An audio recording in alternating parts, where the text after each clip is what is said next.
In three, two, one. Hello, and welcome to Know the Score. I'm your host, Don Delarente, and I'm joined by my co host, the Libra icon, Dwayne. What's going on, Dwayne? Not too much. It's been a while. Life happens, but glad to be back.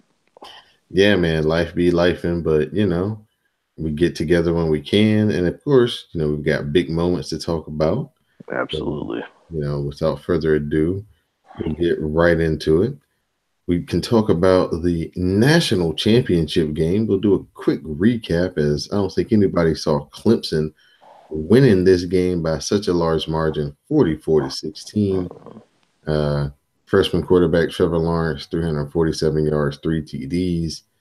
Tua Tagovailoa Tua had 295 yards passing with two touchdowns and two interceptions.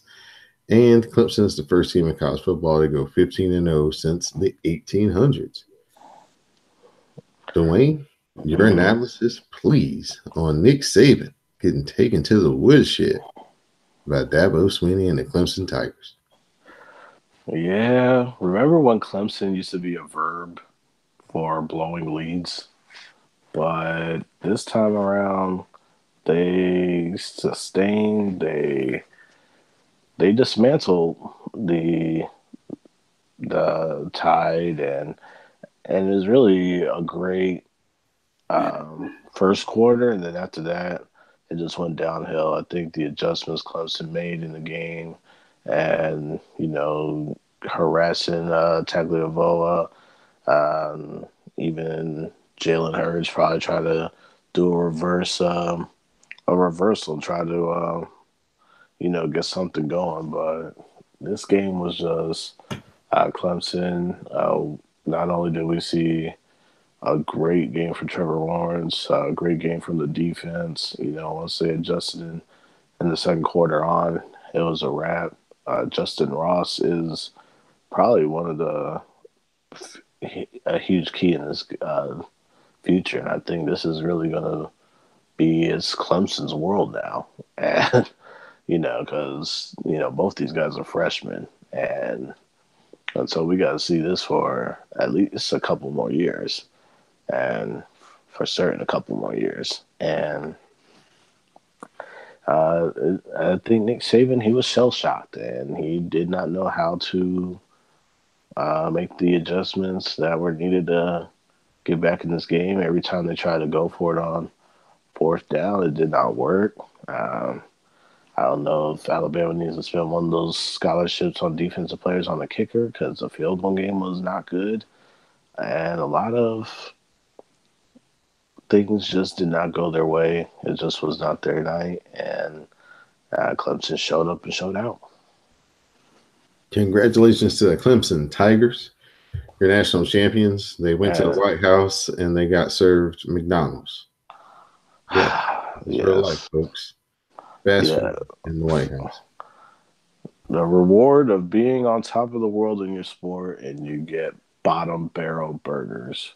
I mean, if you're gonna at least get something that's get Red Robin or something, if you're gonna be serving burgers and whatnot, but that's another topic and another story for another day that I can rant on. But I'm not gonna do that. So, um, but I do hope that someone out there does something better for the national champions like they deserve.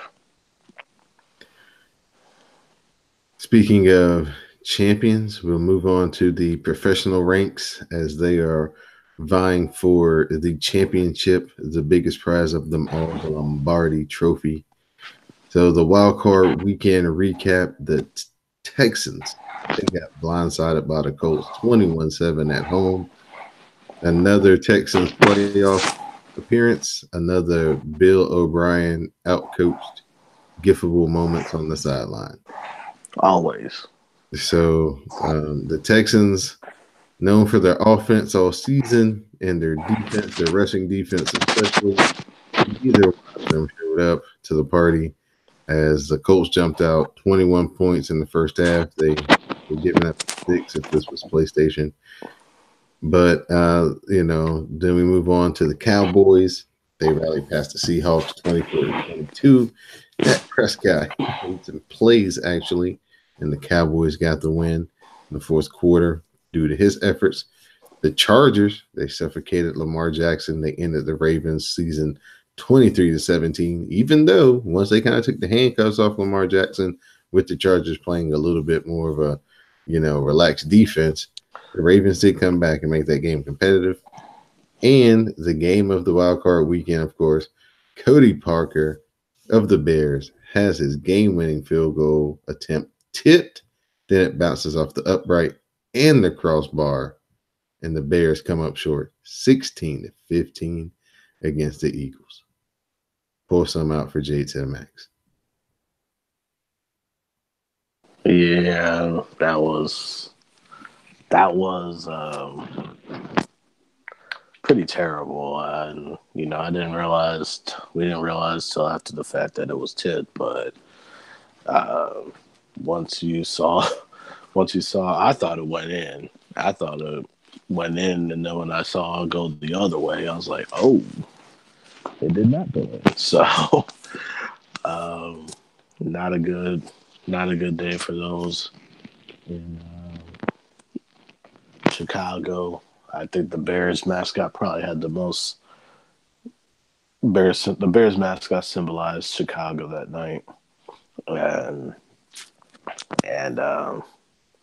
the Texans wasted another playoff spot.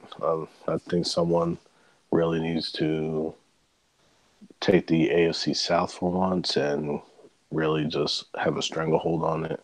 And the Cowboys and the Seahawks, I thought the Seahawks were the hotter team, but Dallas made more plays at the end and got the win. And then the Chargers, for a second there, I thought they were going to do the Chargers thing and short circuit, but they held on and got that W. So that brings us up to the divisional round, and that brought us the Chiefs in action in Arrowhead, in a spot in which they haven't won a playoff game in like their last 6 appearances at home as the better team as well. But they get it done this time, 31-13, but not as you would think. The weather was bad, so Patrick Mahomes stayed within himself. They used their running game. They had 4 rushing TDs. Patrick Mahomes had one of those himself. And they kind of grinded the Colts out. Their defense was suffocating. And, the game was, the 13 points were basically charity that they did give up because they could have held them to nothing. But very impressive effort from the Chiefs, getting the monkey off their back as they advance. And an interesting stat, this will be the first time ever that Arrowhead Stadium has ever hosted the AFC Championship game. So, Dwayne, Patrick Mahomes rose to the occasion in this game. The lights didn't seem too big for him. But I want you to talk about the Colts and Andrew Luck. They had a season that nobody really thought they would have, especially after the start to the season. They got themselves on track. But in this game, I don't know. They didn't seem like maybe the weather, they didn't seem comfortable. What did you see from the Colts that was different from the week before when they played the Texans and they jumped all over them to start? I think it was the elements. The Colts are an indoor team. They were in an indoor stadium against the Texans, so they were comfortable. I think the elements did have an effect on Andrew Luck, and then the lack of discipline as well. You're trying to get back into the game, and instead of getting off the field, you're gyrating in front of the referee. So I forgot who it was. I think it was number 96 on the Colts. Why are you celebrating gyrating in front of the referee when you're down 17-7? I think that was a personal foul that gave the Chiefs a first down, and it really just did not work out for Indianapolis after that. I think also the Chiefs defense, which was, a concern for even Chiefs fans. I think a lot of Chiefs fans that I did talk to said that they're concerned about one thing. It was their defense. And they ended up rising to the occasion when they needed to the most. And also those grinded out games. I don't think Indianapolis is built for that. Kansas City was more built for that than Indianapolis. So being the being the team that Kansas City is, they have the guys to do that. Of course, they do not have the personnel uh, like Kansas City did to get the job done. We'll move on to Los Angeles as the Rams played host to the Cowboys, and CJ Anderson and Todd Gurley. They run all over the Cowboys to a tune of like 230 something yards. I think Todd Gurley had 115. Actually, it's like 240 because CJ Anderson had close to 240. like 125. And the Cowboys, made it close late with a kind of garbage touchdown in the last 2 minutes, but they really didn't have anything. The Rams defense as well stepped up, like we talked about the Chiefs defense, which seemed to be their Achilles heel going into the playoffs. So let's talk again. How impressed are you with the game plan that the Rams had coming into this game? We figured that maybe this might be a time where they would try to maybe get Jared Goff back in sync. We knew Todd Gurley was coming back, but we did not expect CJ Anderson to be a bigger part of this game as he was. But he dominated, and they held the ball away from the Cowboys and held Zeke down. So your thoughts on the Rams moving forward and their game plan against the Cowboys? They had a great game plan, and I don't think Dallas was ready for C.J. Anderson either, as evident by the performance. But one thing that I can say though is that Sean McVay did a great job. I think he learned from the last playoff game they had when the Rams lost to the Atlanta Falcons in terms of preparation, and even having an extra week helped out as well. One thing I can say though is that Dallas has a pretty good future ahead of them. Um, I just think that they weren't ready for the rushing attack as we expected them to be, and C.J. Anderson found the right opportunity. I mean, it didn't work out in Carolina as they had envisioned, um, and then of course he didn't even suit up for the Raiders when they signed him, and and then he ends up finding a great situation and becoming a nice 1-2 punch with Todd Gurley. And I think for the defensive side of things, Aqib Talib did make a difference because he was out for most of the season, and even when he was out on the field getting checked for that concussion, that's when the Cowboys started making their run. And then afterwards, even in the garbage time, he was a difference maker. And keep in mind, Talib was not there when the Rams and the Saints faced off the first time. So that's going to be a very interesting matchup as we go along. Brings us to Sunday's games where the Patriots, they do what they do, and they wind up winning at home in the divisional round. They jump all over the Chargers from the get-go. It was 28-7 or 28-0, excuse me, for a lot of the first half. The Chargers did get a score there late right before halftime, but the game was never in doubt. The final score was 41-28. They used a rushing attack. I told a guy who's a really big Patriots fan, I thought that they would probably try to line up and run Sony Michel, maybe use James White as the receiver, just kind of screen passes and dump off little safe passes and let him work because they don't have an explosive passing game. And that's exactly what they did. So, Tom Brady playing the no respect card, saying everybody thinks that they suck and they can't do it anymore. Were you impressed by the Patriots, or did you figure that this is just status quo, Bill Belichick, Tom Brady at home, just chalk it up as a W? A little bit of both. Um, I would say a little bit of both because, I mean, we know it's Patriots doing Patriots things at home, but the way they dismantled the Chargers, and the Chargers just looked like their souls were just taken, and Tom Brady was a Grim Reaper doing the taking of the souls. So um, definitely a great win for New England, and it's going to be a very exciting matchup at Arrowhead with the Chiefs. Um, the preparation just looked like typical New England, and the execution made a difference. And it's going to be very interesting to see on Sunday how it all plays out. Get my cannon out right quick because I'm about to fire a shot. Don't ever trust an NC State quarterback in a big game, pro or college. They never rise to the occasion. They do not. They do not at all. So that brings us to our final game of the divisional round. The Philadelphia Eagles traveled down to New Orleans to play the Saints. The Saints, they got out a victory, 20-14. The Eagles jumped out 14-0. They had the Saints on the ropes.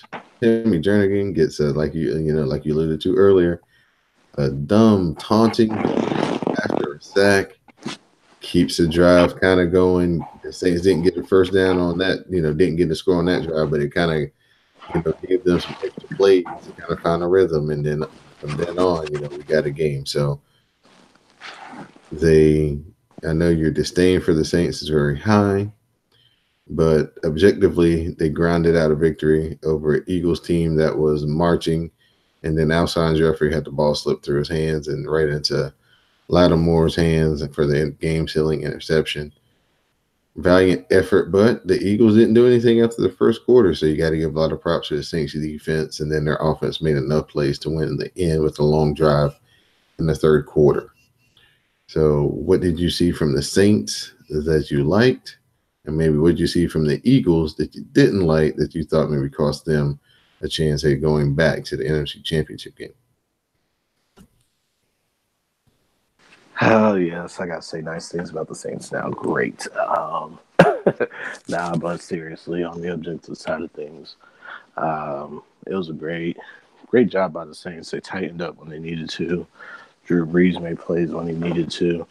And I think the Eagles kind of just, once they got that lead, they should have known that with the Saints being at home, they are an offensive juggernaut, that they should have kept the foot on the throats. But it all comes down to adjustments, and Sean Payton made the right adjustments. Doug Peterson did not.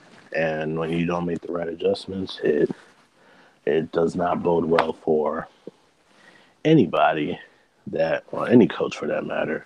It doesn't bode well when you're not making the right adjustments. And one thing I did see though, a lot of us pressing in the zone and man coverage from the Saints was a lot better.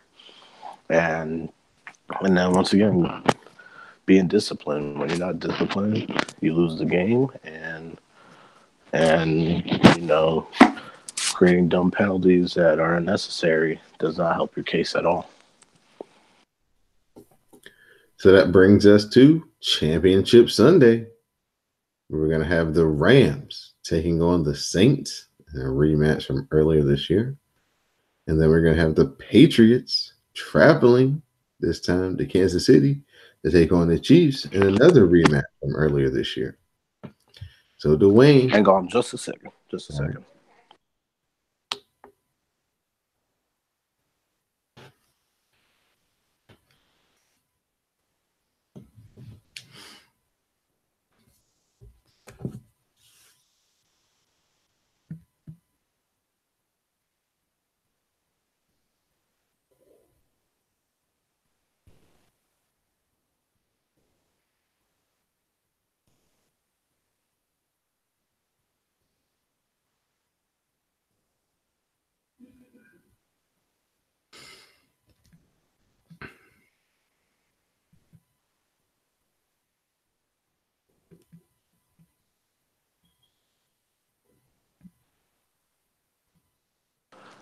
Okay.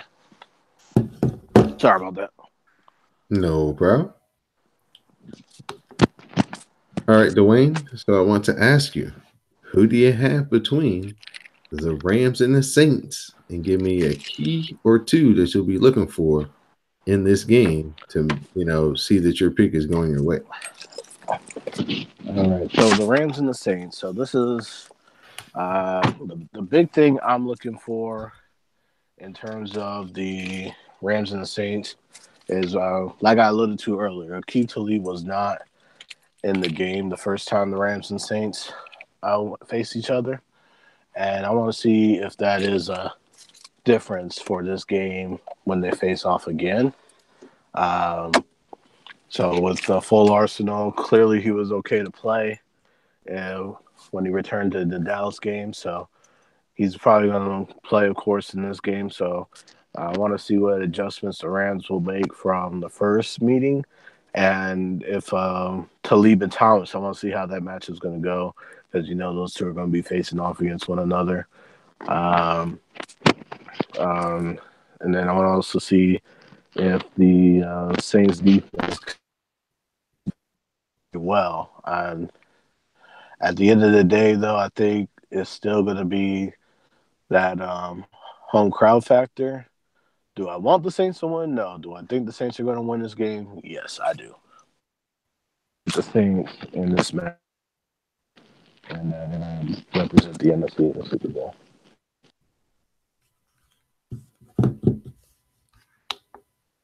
Dwayne, you were breaking up on me just a little bit. Can you hear me? Yeah. Yeah, you were breaking up on me a little bit. So give me that last part that you said. Like after you said, I don't know if the Saints if I want them to win, but Oh yeah. So I said I want. Hold on. Let me get it back started. All right. In 3, 2, 1. Go ahead. All right. Oh yeah. So I think the Saints are going to win, but as we know, I want the Rams to win. But I think the Saints are going to pull it off and represent the NFC. All right. Next, we'll go to the Patriots and the Chiefs in the AFC. They had a 43-40 game early in the season on a Sunday night game. Chiefs started out a little bit slow. Second half, they came on strong, actually took the lead. But Tom does what Tom does, and he brought the Patriots down on a late game drive. They got the field goal to win. So, shift the scenes at Arrowhead. Are the Chiefs going to go back to the Super Bowl with this kid, Patrick Mahomes, the hotshot quarterback from Texas Tech, or is the old gun Tom Brady still got one more bullet left in the chamber? Oh, yes. I think Tom has one left in the chamber. Honestly, I don't know how many he has left in the chamber because every time we say he doesn't have anything left, he proves us wrong every single time. As great of a ride as been for Patrick Mahomes, I think it's going to be Tom Brady trying to get that ring one more time. And once again, it's going to be New England returning back to the Super Bowl, representing the AFC. All right. Now, the Patriots' history on the road in the AFC Championship game is the complete opposite of their record at home. They have like 2 wins versus Pittsburgh, and then they have like about 5 losses, most of them to Peyton Manning. Right. This is true. And maybe it is the changing of the guard, and maybe it is time to see new blood in the Super Bowl, which is really one of the things I'm hoping for in terms of wanting the Rams and the Chiefs to win personally. But you gotta look at it. You got the old guard here, Brady and Breeze, who we talked about among like the top 3 or 4 quarterbacks for years, and I'm sure that both of them have a couple things to say about handing the reins over to the new kids on the block. So, yeah, that'll definitely be fun to see that storyline play out. Just can the youth overtake the experience in these games? In both of these games, I think it's just going to come down to, which team can cause a punt, which team can it's 3rd and 13 and they actually don't get a holding call or one of those tiki tack, illegal contact, automatic first down type, calls in the crucial point in the game, turnovers, because I think it's going to be lower scoring than people think. I think a lot of people think it's going to be kind of up there. I don't think it's going to be that high. I think 24 points I think might be the most you get in either one of these games. It's just going to, who can control the clock the best and not have turnovers. Pretty much win this game on both sides. So it'll be very interesting to see who moves on to the Super Bowl, and we'll be back to preview that at a later date. Just want to remind everybody that this is Know the Score. I'm your host, Don Delarente. I'm joined by my co-host, Dwayne, the Libra icon. You can find Know the Score on the CSPN at the website of www.cspn.us. So, Dwayne, the playoffs have begun. So that means that the NFL coaching carousel gets cranked up. So we had new coaches that will need to be hired, as we had the Packers name Matt LaFleur, former offensive coordinator for one season at the Tennessee Titans. He used to be quarterbacks coach for the Washington football team. He gets the head coaching job of the Green Bay Packers, so he gets to work with Aaron Rodgers. Cliff Kingsbury, who we all thought was going to sit pretty at USC, be the offensive coordinator, maybe the coach in waiting for UFC if things went bad in that gig. He all of a sudden gets out of that gig and he becomes the next head coach of the Arizona Cardinals. In a questionable move in all sorts. Bruce Arians, he was named the next head coach of the Tampa Bay Buccaneers. The Broncos, they named Vic Fangio, former Bears defensive coordinator, as their new head coach. The Browns promoted offensive coordinator Freddie Kitchen to their head coaching position. Adam Gase, former Dolphins coach, was named the new head coach of the New York Jets. That left 2 openings remaining, and the Dolphins are reported to hire Patriots assistant coach Brian Flores as their next head coach. And the Bengals are expected to name Rams quarterback coach Zach Taylor as their next head coach. So we can talk about Cliff Kingsbury if you like.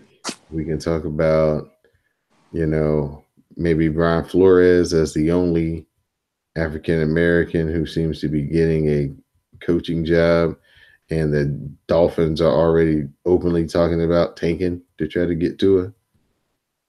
So where would you like to start? Would you like to start with Cliff Kingsbury, sir? Yeah, we can start with Cliff Kingsbury because let's talk about how trash the Arizona Cardinals are and how they'll never prosper in anything ever as long as the Bidwells are owning the team. And they already gave Steve Wilkes a very bad hand to begin with.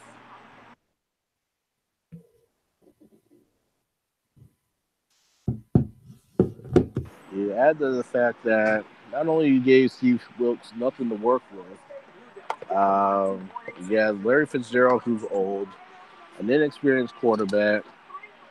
Mike McCoy is your offensive coordinator, and of course you're going to go 3-13.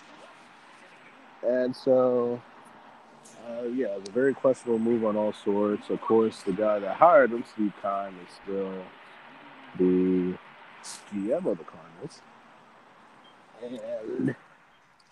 But the Cardinals have been in existence since 1898. They are the oldest NFL franchise. They've been here pretty much since the beginning of time, right? Mm-hmm. And so, how many championships have the Cardinals won in this time frame since 1898? 1. What was that year, Don? 1945. Yeah. Did they even have TVs back then? Probably not. No, they did not. No, TVs were not around in 1945. The year before, they were known as Card Pit, a.k.a. Carpet, because of the merger with the Steelers during World War II. So, in the years as a Morgan Athletic Club slash the Racine Cardinals slash the Chicago Cardinals slash the St. Louis Cardinals slash Phoenix and now Arizona, right? How they got to the Super Bowl, they had that beautiful run with Kurt Warner, and that was a glorious thing to see. And now they are pretty much in a back to where they were. I mean, you got a beautiful stadium, the beautiful State Farm Stadium, and they're not doing anything with it.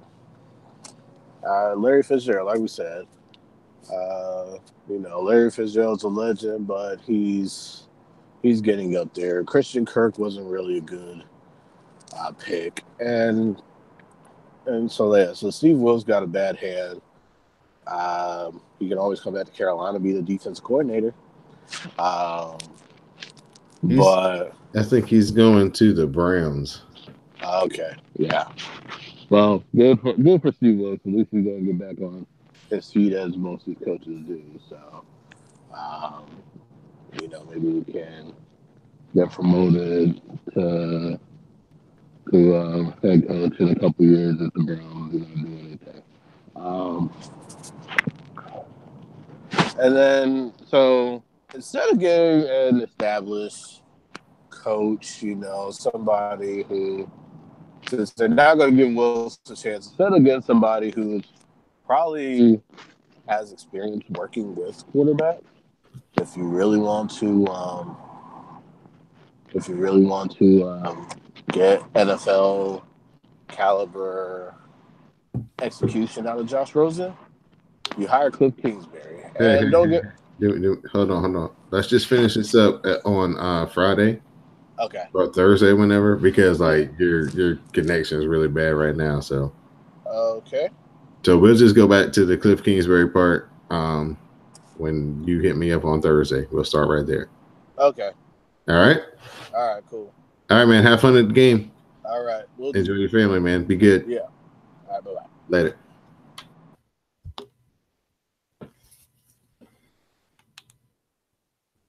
Yeah, this connection was starting to.